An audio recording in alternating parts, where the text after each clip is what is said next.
experience. Did you ever expect like shit to be like this lit for you, being just 18 months? Yeah, just not this quick though, I ain't gonna lie. I was outside early morning type, and one of my homies, like, mama asked me for like change for $20 type, and I told her I ain't have it. Then she like, man, just give me $20. So when I reached in my pocket to give it to her, I'm like this, I got my head down, I just hear, bah! I hit it and go, bah! Chucky Wackem's tension with another block is getting real serious and pushing into risky territory. No exaggeration. At one point, they were actually cool, moving smooth and locked in. But in street life, alliances can switch up quick. Now everything's blown up in a big way. We're breaking it all down, from the July 2022 mass incident to the ongoing back and forth issues involving Chucky Wackem, known as one of Gully Gang's main figures. As soon as I turn around, I jump the gate, I grab folks push me to the side, and then I jump the gate. When I jump the gate, I put my head down type and I get this. And the whole OBlock. This situation between Chucky Wackem and OBlock has gotten intense. Chucky and OBlock weren't always at odds. They used to be cool, but everything changed after that July 2022 incident where multiple OBlock members were hit, including Boss Top. That moment really shifted the energy between both sides and kicked off the fallout. Then you've got Action Savage, also tied to Gully Gang, part of the same circle as Chucky, who stepped into the spotlight during that situation. Reports say Savage managed to take control of the moment and fired at Boss Top during the chaos, leaving 5 people injured, including Boss Top himself. It was so crazy. I got shot right here type, and I was only out the hospital for 4 days when I got shot in OBlock. Like, in the OBlock, I was only at the hospital 4 days. Like, that was really like my first day being outside for real, for real. Now here's where things get interesting. Rumors were floating around, but Savage was not said to have been hit in the eye during that same incident. That injury actually happened at a different time on Savage's own block in Altgeld Gardens, based on what he shared in an interview. It reportedly happened early in the morning while he was outside handling a simple request for a $20 bill when he suddenly heard a loud bang go off. That moment stuck with him and became one of the early sparks behind the tension with that block. But it didn't stop there. Things only got more serious over time as Chucky started building buzz and gaining traction in the drill scene. New issues started popping up fast. I run in my homie crib, shit still coming on out, damn, my teeth up. Like, I ain't gonna lie, that's what I'm thinking about type shit. I'm tweaking, I'm in my teeth up. I run in my homie crib type shit. His mama on a breathing machine like, she had heart problems, like a lot of like heart problems and stuff, so she on like a breathing machine. I walk in there, she see me shot like that, she just get going crazy. Like one of the biggest situations centered around the name Bloodbath. Chucky was loud with it, proudly repping the name, shouting it out in songs and across social media like it was his official stamp. But then members from OBlock stepped in, saying that name wasn't originally his to claim. OBlock rapper Shoebox Baby even spoke on it during an interview with 16 Shot 'Em, breaking down how it all started. He explained that Chucky and some of his people used to be around OBlock when they were younger, back when things were different. According to Shoebox Baby, back then he and his crew were already using the term Bloodbath, calling each other that within their own circle. So I run upstairs to my homie, this got that playing Call of Duty. He got both of the headphones in, he don't hear none of the shots, nothing going on. I snatched the headphones off him. He look at me, he damn, now man, go out of town. He claimed that later on, Chucky and his group picked up the name, ran with it, and turned it into something much bigger and more intense. From his point of view, they helped push the name into the spotlight, but they weren't the ones who came up with it first. Shoebox Baby also made it clear that if Chucky is going to use the name, he should show respect to where it started. Basically, don't move like you created it or act like it began with your side. And keep in mind, Chucky had already thrown verbal shots at Shoebox Baby earlier. A clown, know that. So, anybody that act like they won't smoke. Hey, I was gonna say, when you dropping the song with Dirt? I don't know. What you mean? You be with him? Ain't got no music with him, bro. Damn, we need that, man. The streets need that. Yeah, I ain't got no music with that. Which only added more pressure to the situation. Later, during an interview with Brandon Buckingham filmed in OBlock, G-Leash, DQ, and Shoebox Baby all showed up together, and the tension was obvious. Right in the middle of it, G-Leash took a direct shot at Chucky, mocking how often he uses the Bloodbath name, clearly throwing shade and adding more fuel to the fire. After that, everything spilled straight onto social media, and it got loud quick. Members from both sides started going back and forth online, posting and responding non-stop. At one point, someone from Gully Gang posted a picture of Uni, calling him an imposter. Yeah, I've been seeing for some time, like, it looked like you've been going back, and not just you, but your block. And like Chucky, been going back and forth. And it looked like y'all was cool at a point in time, like, he getting that.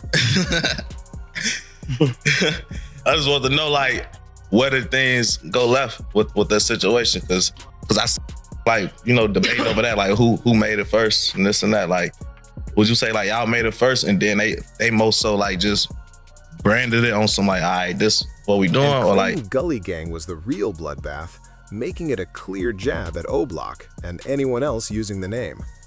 Mole Man didn't stay quiet. He fired back aggressively, saying, "Who the F is this Bloodbath member dissing me?" and questioning why he was acting untouchable. According to reports, around 1:20 a.m. on Saturday, May 10th, 2025, though some say it may have crossed into May 11th because of how late it was, Monique Young and a third unidentified man were leaving a restaurant after being out for the night.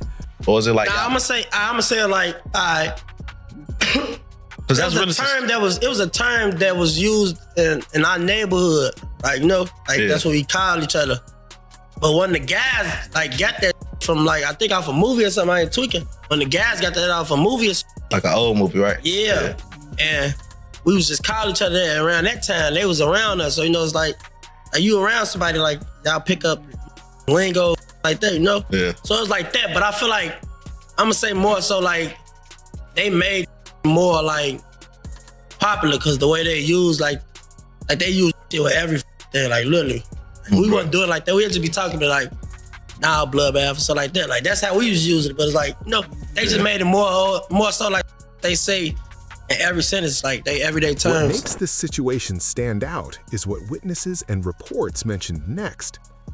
It was said that individuals had been lingering outside the location before they even came out, which raised serious questions about what really happened. Because of that detail, many people believed this wasn't random at all. It looked planned. Some described it as a setup where people allegedly waited and possibly tracked their movements ahead of time. Then out of nowhere, a black Infiniti Q50 sedan pulled up and at least 2 individuals, possibly more, jumped out and started firing rapidly. Witnesses say everything happened extremely fast, with reports claiming over 50 rounds were let off within seconds. Did you ever expect like shit to be like this lit for you, being just 18 months? Yeah, just not this quick though, I ain't gonna lie. I always saw it, and my mama always said it, bro. Just not this quick. Yeah. That happened quick. I only been rapping 11 months, for real. Yeah. Go off for you fast, huh? What? Slow down. Did you finish school? Did you graduate, or did you drop out, or what? I ended up getting, I ain't graduate. I ended up getting kicked, banned from, they tried to basically force me to go to alternative school and said I couldn't go to no other regular schools, like even if it was in a different district. So they basically banned me from all Illinois schools. Turning the whole scene into chaos. Manouk was hit multiple times in the chest and torso and rushed to the hospital, but sadly, he didn't make it. Young was also struck several times during the incident, making the situation even more devastating and intense. He later passed away at the hospital from his injuries, making the situation even more tragic. Almost immediately after the news broke, social media lit up fast. Posts started spreading everywhere, and people quickly began pointing fingers. Some were accusing Gully Gang, suggesting they were indirectly claiming responsibility. Suzanne, we just watched police pick up dozens of evidence markers before they cleaned the scene here, and the fire department just showed up. They are washing off the sidewalk, as we see them often do after crime scenes are cleared up. We heard on police scanner radio that the happened at this place called Pork Chop right here. Online it says they're a restaurant in Jazz. Chucky Wackem even posted shortly after everything happened, and a few others from that side reacted in ways that had people talking heavy online. At the same time, some OBlock members didn't waste any time speaking up. They made it clear they had nothing to do with what happened to Manuk and Young. While rumors were flying everywhere and people kept speculating, OBlock affiliates publicly distanced themselves from the situation, trying to shut down the claims. So now you've got two sides of the story playing out at the same time. On one end, social media posts that people are reading as subtle claims, and on the other, direct denials from OBlock. I'm great. So when would you say you jumped off the porch, how old were you? Around 13, 14. For the grade, I fucking get to doing a little shit. Then get to getting the big shit. And then you tied in shit, knee deep. For now. Ain't about nothing though, you know? We got out early. I'm 18. Yeah. Before now, I'm 18. Shoot. In situations like this, once something serious happens, people online and in the streets will always talk, and some will claim involvement whether it's true or not, which keeps the tension alive and heated. As all of this kept unfolding, the pressure between both sides didn't slow down, it only got more intense. Every post, every comment, and every move started getting watched closely, with people trying to read between the lines and figure out what was really going on. It wasn't just about what happened anymore. It became about reputation, respect, and who was going to control the narrative. Chucky Wackem stayed active online, dropping hints and messages that had people debating non-stop. Let's talk about some of these songs, man. So you mentioned What They Gonna Do. That was like the first one. Like they said, this where's it at? Almost 500,000. Not even a video, just the audio on YouTube, man. And I dropped it on accident. Dropped it on accident. For them grade. Yeah. So do you remember like recording that first that song? Yeah, I was in the basement in my room. On the. So I take it you didn't expect it to do what it did. Some saw it as him standing firm, while others felt like it was adding more fuel to an already serious situation. Either way, his presence kept his name right in the center of the conversation, and anything he posted instantly grabbed attention. On the other side, OBlock affiliates kept their stance clear, repeating that they weren't involved and trying to avoid getting pulled deeper into the situation. But even with those statements, the back-and-forth energy didn't fade. Supporters from both sides kept it going, replying, reposting, and keeping the tension alive across platforms. That's just how things play out sometimes. Now, keep this in mind. Chucky didn't just randomly get pulled into that lifestyle overnight. No, bro, but the moral of the story, folks, the day before my birthday, we was at the crib. We was with my Big L. Everybody in that Chucky was basically telling me like Blood was basically looking into me and like he was going to sign me. And I was talking to this label, Alamo, and you know, Smirk early on in his career, he signs Alamo and so it was just like everything was connecting dots. We just locked in, made that happen, bro. Them thorough as hell. Phone them, love the out them game. He's been around that environment since he was young, and it shaped a lot of his path early on. Being the big brother of 5 kids already came with pressure, no doubt. When you're the oldest, people naturally look up to you whether you're ready or not. Growing up in Chicago, especially in tougher neighborhoods, things move fast. By the time he was around 13 or 14, he was already getting pulled into street activity. School didn't really work out for him either. He had a reputation for getting into fights, and eventually the school decided they couldn't keep him enrolled. During his sophomore year, he got expelled, and that moment changed everything. Once school was out of the picture, he had way more free time, and in certain areas that can quickly lead to the wrong situations. His mother still stepped in and tried to guide him the right way. She never gave up on him. She signed him up for a GED program at a local college, hoping he could still finish his education another way and build something stable. He gave it a try for a while, but the environment around him made it hard to stay focused. In parts of Chicago with heavy street influence, almost everyone is connected somehow, and that constant pressure can be tough to escape. You always following behind no limit. You trolling ain't in your hood, but go check on them though, you goof. boy. He know who I'm talking to. You want to be in comment? You a bitch, little boy. You ain't did shit either. I can't wait to catch him again. I'm beating his redhead in the comments and tell him, that ain't nothing, y'all. He was just drunk. All right, cool. That's cool. That ain't nothing, y'all. Y'all was just off. 3-4 years was just drunk. They don't give They don't give a about none. He tried to stay on track, but still got pulled into that lifestyle early, and before long, he was deep in that environment. As time passed, he started building connections and making a name for himself around his neighborhood. People began noticing him more, and his presence started standing out. Even when he shifted focus to music and started working on his rap career, his background still followed him. It wasn't something he had to prove online or explain. It was already known by people around him. That upbringing played a big role in shaping who he became, and it gave him a level of authenticity that stood out in the drill scene. Fans and other artists respected him because they understood his story and where he came from. What really pushed him into the spotlight, though, was his music, and it happened in a surprising way. One day, he dropped an audio track while just recording casually in his room, not even planning to release it.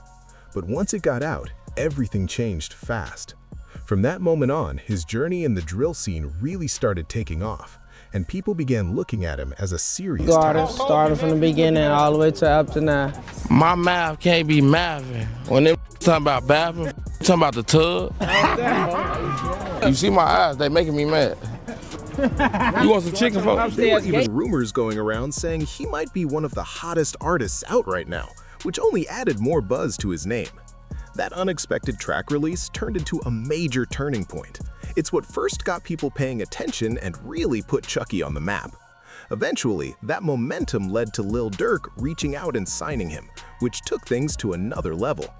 In an interview, Chucky explained how they first connected. He said it happened the day before his birthday while he was at home chilling with his crew, just doing his usual thing. Out of nowhere, Durk reached out because he had been watching closely and liked what he was hearing. What makes it even more interesting is that Chucky was already in talks with Alamo Records at the time, the same label Durk had worked with earlier in his career. From that point, everything started moving fast. In other words, Chucky went from casually recording in his room to catching the attention of one of Chicago's biggest names in drill music, and that's a huge leap. That single moment shifted everything for him and put him on a path that would change his life, locking his name into the scene quicker than most expected. What makes it even crazier is that he's only been rapping for a little over a year, yet he's already faced and pushed through a lot of challenges. What?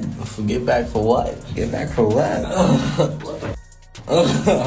Biddy? For what? Them talking? Oh, Biddy, them. What the f*** people? Growing up in Chicago isn't easy, especially in areas where outside influences can pull you in early. But he still managed to stay focused on his music and build something real. By just 18 years old, Chucky has already made a name for himself. And it feels like he's just getting started. His name might be Chucky Wackem, but the progress he's making in the rap game is hard to ignore. Even with all the tension around him, from issues with OBlock on one side to YFG Fatso on the other, he's still pushing forward and keeping his momentum strong. And even with all that attention on him, the spotlight hasn't made things easier. It's actually made everything more intense. The more his name grows, the more people watch his every move, waiting to see what he does next. In today's scene, it's not just about music, it's about image, presence, and how you handle pressure when all eyes are on you. Chucky has stayed active, dropping music and previews that keep fans locked in and talking. Every snippet, every post, it builds hype and keeps his name trending in conversations. Supporters see him as one of the next voices coming up, while critics keep questioning how far he can really go with everything happening around him. At the same time, the outside noise hasn't slowed down. There's still tension, still online back and forth, and still people picking sides. But through it all, he stayed consistent with his music, which is what got him noticed in the first place. His career is still moving forward, but the situation with Fatso is definitely complicated, especially since they come from the same circle. That's what makes everything even more intense. According to rumors, Chucky allegedly made disrespectful comments about the passing of one of Fatso's close friends, a 95 mob affiliate he was really close with. That moment instantly triggered a reaction. Fatso didn't stay quiet. He quickly went on Instagram Live to respond, making it clear he wasn't letting it slide. In the clip, he said, "Threat yours, just drunk," sending a strong message and making the situation even more serious online. Even with all this tension and back and forth, Chucky continues to make noise in the drill scene, showing that his music and consistency are still pushing him forward despite everything happening around him. The attention hasn't slowed down, and neither has his momentum. Right now, it doesn't look like this situation is cooling off anytime soon. What adds another layer is Lil Durk's situation being away and unable to guide things directly. His absence has left a gap, and without that leadership, smaller issues can quickly turn into bigger problems. If you enjoyed this breakdown, make sure to like the video, drop a comment, and subscribe for more updates like